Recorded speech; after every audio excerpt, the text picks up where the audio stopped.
Hey all, Sankranti పండగ వస్తుంది కదా. యూట్యూబ్ ఓపెన్ చేయగానే ఎక్కడ చూసినా నేతి అరిసెలు, ఈ పిండి వంటలే. అంటే కోస్తా ఆంధ్ర సైడ్ అంతా నేతి అరిసెలు ఎక్కువ చేస్తుంటారు కదా ఈ పండగకి. చూడగానే తినాలనిపించింది. నేను ఎప్పుడు చేయలే ఇంట్లో. సరే ఇంక తినాలనిపిస్తుందని మా ఆయనకు చెప్తే దగ్గరలో ఉన్న బేకరీలో అయితే తీసుకొచ్చారు. ఇక్కడ కొంచెం క్వాలిటీగా బాగా చేస్తారు అనేసి అయితే తీసుకొచ్చారు.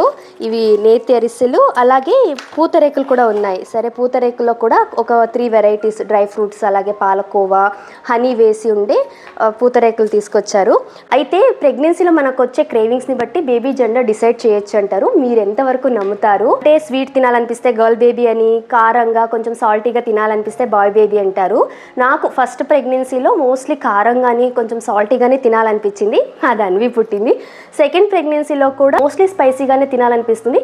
అప్పుడప్పుడు స్వీట్ క్రేవింగ్స్ ఉంటున్నాయి. అంతే, చూడాలి మరి ఎవరు పుడతారో. కాకపోతే మా డాక్టర్ని అడిగినప్పుడు ఏం చెప్పారంటే ఈ క్రేవింగ్స్కి బేబీ జెండర్కి అస్సలు సంబంధం లేదు.